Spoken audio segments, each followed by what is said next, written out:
Chandu the Magician.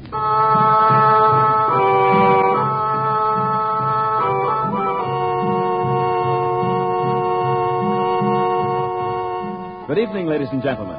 We present for your enjoyment Chandu the Magician. And before our drama begins, we would like to suggest that probably you will like White King better than any other soap you have ever used. If you have a washing machine, listen. Get some White King from your grocer.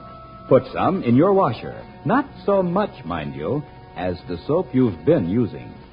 Put in your clothes, put in the water, but not so hot as the water you thought you had to have to get things clean.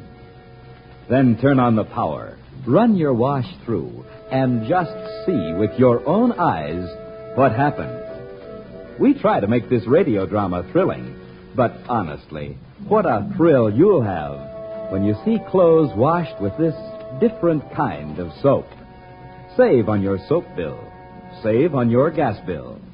Save on your clothes bill. You'll say, I love White King granulated soap.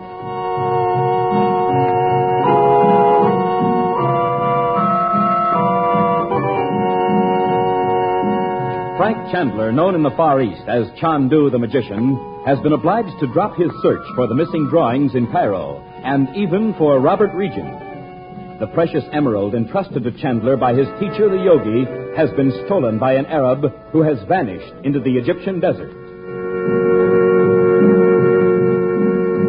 As the present act opens, Chandler and the Regents, mounted on camels, have been traveling over the desert all day, following the route to the outlaw village. It is almost sunset. Chandu the Magician.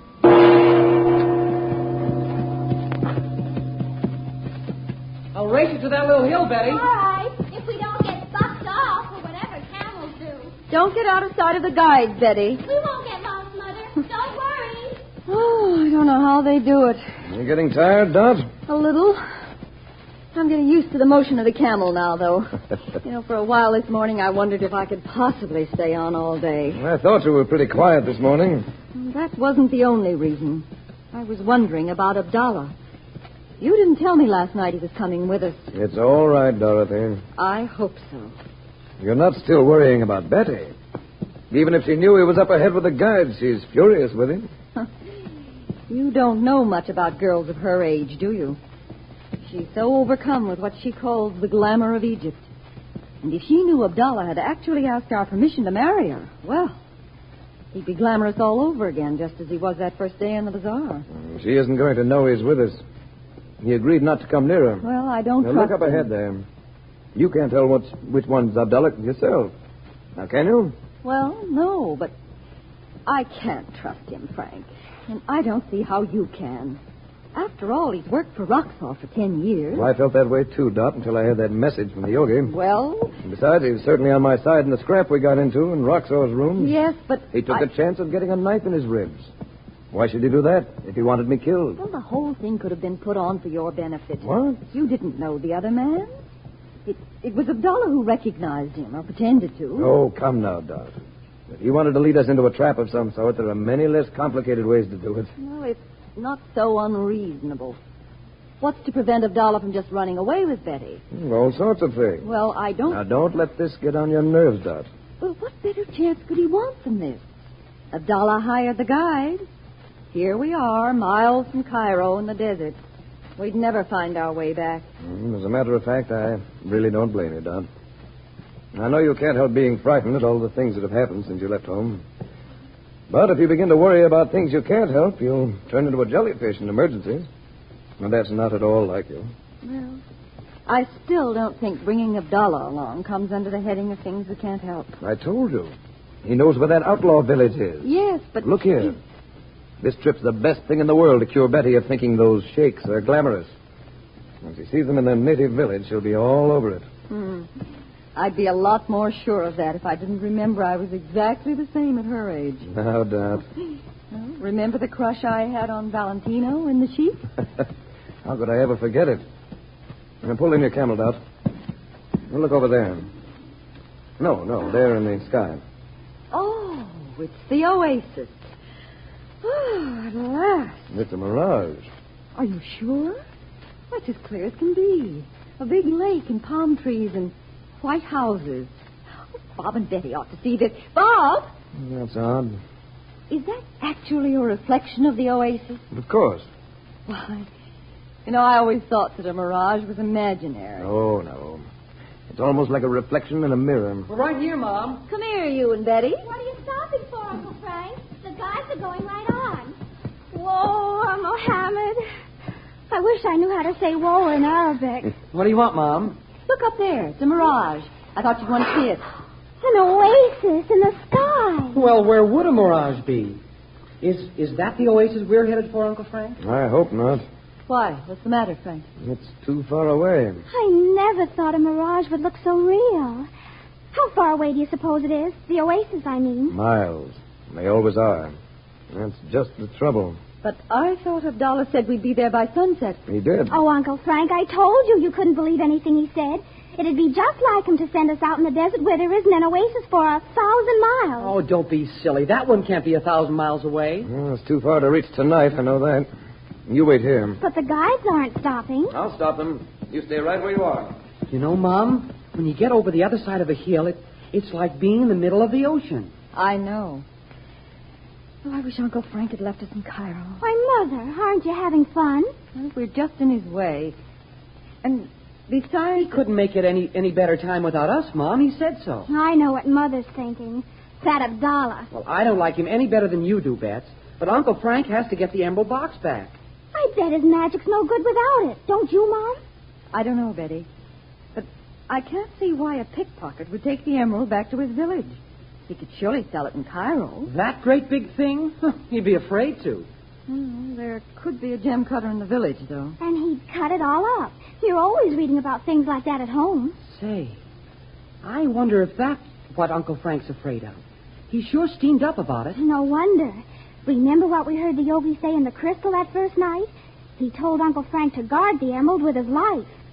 I can't help thinking this may be just a wild goose chase. And while we're gone... You're thinking about Daddy. Yes, I am.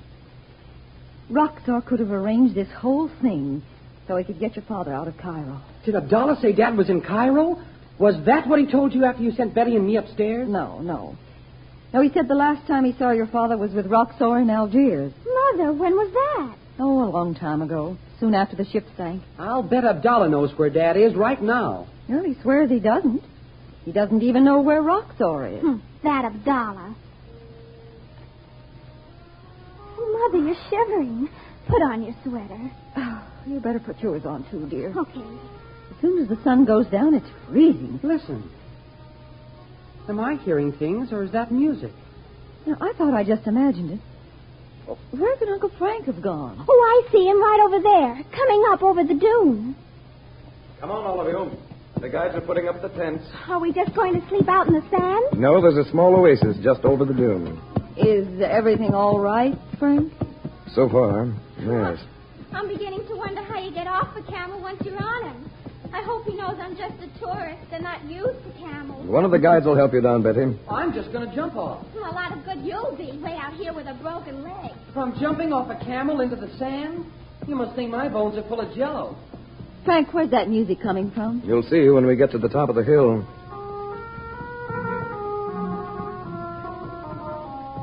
There. Oh, it's just like a picture. A little fire reflected on the palm trees. Well, you'll have to admit this is glamorous, Mother. All right, dear. I admit it. Who are those fellas, Uncle Frank? Another caravan, Bob, camped for the night. I asked them to send their leader over here. Why, they must know their stuff. Finding a little oasis in the middle of nowhere. They do. Something smells awfully good. I hope we can have dinner pretty soon. It won't be long, Betty. The cooking fires are lighted. I feel as if I hadn't eaten a thing for years. After all that lunch? Well, that was a long time ago. Now we'll get off here. Yukov, on deck.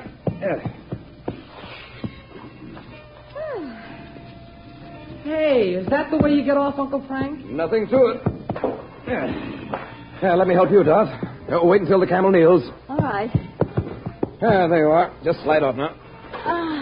There, you all right? Oh, yes, fine. Well, that's it, Bob. And now, Betty, I'll help you down. Okay. Oh, don't you feel funny and little? Yeah. You can all go over there where they're putting up the tents. I bet we'll creak in every joint tomorrow. Thy night be happy, friend. And to thee, peace. Which way does your caravan travel? To Cairo. Is there a message I may bear? No, it's not that. Have you seen a man alone on the route today? Aywa, Ya Sidi. At the rising of the sun were two men racing camels. One big and strong, like a man who tries his skill in fighting in the bazaar. Black of hair and Which beard. way were they going? Are they then thy friends? No, they're thieves. I followed them to bring back what they stole from me. Aye. Which way did they go? Into the desert. If thou would see thy goods again, follow them fast. I intend to. Peace be upon thee, friend. And upon thee, peace. Bob, you see that the men put your mother's place up there? Precious time will he spend in the desert, seeking the great emerald. And in Cairo, I shall sell it for the price of many camels and many wives.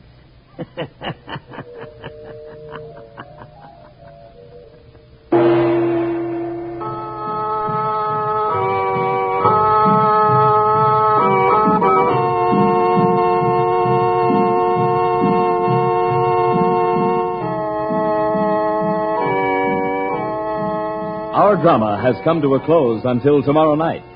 But there's drama and maybe magic in millions of homes where White King soap is used. Once upon a time, people thought they should buy 2 or 3 kinds of soap.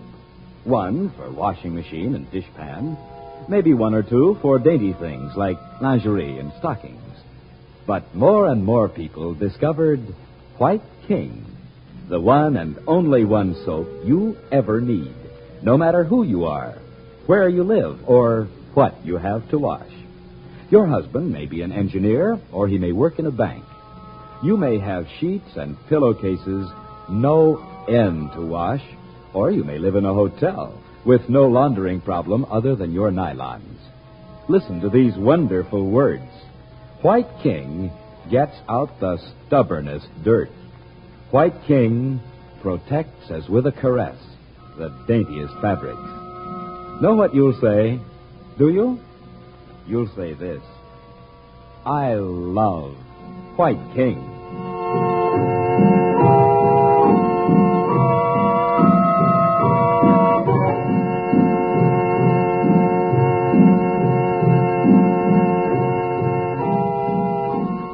Chandu the Magician is presented for your enjoyment every weekday evening. Special musical backgrounds are by Korla Pandit.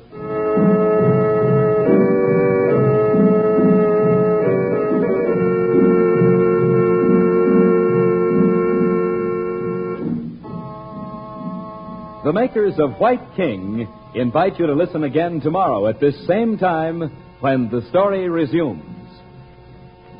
Chandu the Magician.